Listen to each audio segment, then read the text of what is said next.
Texas کی ایک jail میں 37 سالہ کارلا فیٹیکر کو موت کا انجیکشن لگایا گیا۔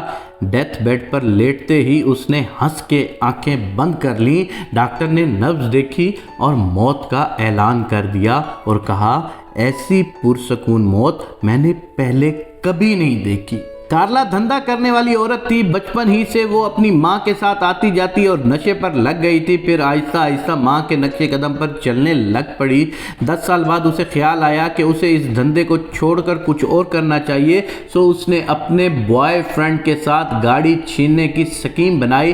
موقع واردات پر مزاحمت ہوئی اور کارلا اور اس کے بوائے فرینڈ نے امریکی جوڑے کو گھبرا کر قتل کر دیا تھا۔ کچھ دنوں بعد دونوں پکڑے گئے اور عدالت نے سزائے موت سنا دی۔ پھر اپیلوں کے چکر میں کافی عرصہ گزرتا گیا۔ اس دوران جیل کے عملے نے دیکھا کہ کارلا، جو کہ شرابی اور بد زبان عورت تھی، اس نے اچانک سب کچھ چھوڑ کر بائبل کی سٹڈی شروع کر دی۔ اس کی زبان صاف ہو گئی اور اخلاق بہت اچھا ہو گیا۔ وہ اکثر اپنے سیل میں بائبل پڑھتی رہتی تھی۔ ملنا جلنا اور بات چیت سب سے اس نے ختم کر دی تھی۔ 1 سال بعد وہ مبلغہ بن گئی اور ایسی مبلغہ جس کے الفاظ میں تاثیر تھی، اس نے جیل میں ہی تبلیغ شروع کر دی، عبادت اور ریاضت کو اپنا معمول قرار دے دیا اور جیل میں کئی لوگوں کی زندگیاں ہی تبدیل ہو گئیں۔ وہ لوگ جو اسے قاتلہ اور سنگ دل کہتے تھے، وہ اس کے پیچھے چلنے لگے اور جیل میں ایک روحانی انقلاب آ گیا۔ اس بات کی خبر جب میڈیا کو پہنچی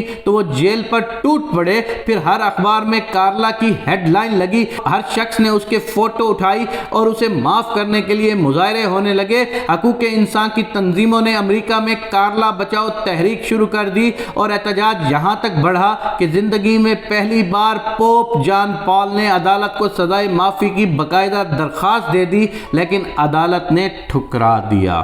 سزائے موت سے 15 دن قبل کنگ لیری نے CNN کے لیے اس کا انٹرویو جیل میں کیا۔ اس انٹرویو کے بعد پورے امریکہ نے کہا کہ نہیں، یہ وہ قاتلہ نہیں ہے، یہ معصوم ہے۔ لیری نے پوچھا، تمہیں موت کا خوف محسوس نہیں ہوتا؟ کارلا نے پرسکون انداز میں جواب دیا، نہیں، بلکہ میں اپنے رب کو ملنا چاہتی ہوں جس نے میری پوری زندگی ہی بدل کے رکھ دی ہے۔ امریکی شہریوں نے متفرقہ رحم کی appeal Texas board of pardon and payroll کے سامنے پیش کی۔ بورڈ نے سزائے معافی سے انکار کر دیا۔ فیصلہ سن کر عوام ٹیکساس کے گورنر جارج بش کے گھر کے سامنے آ گئے اور احتجاج کرنے لگے۔ امریکہ کے سب سے بڑے پادری جیکی جیکسن نے بھی کارلا کی حمایت کر دی۔ بش نے درخواست سنی اور فیصلہ کیا کہ مجھے کارلا اور جیکی جیکسن سے ہمدردی ہے، لیکن مجھے گورنر قانون پر عمل داری کے لیے بنایا گیا ہے، سزا معاف کرنے کے لیے نہیں۔ وہ اگر فرشتہ بھی ہوتی تو قتل کی سزا معاف نہ ہو سکتی۔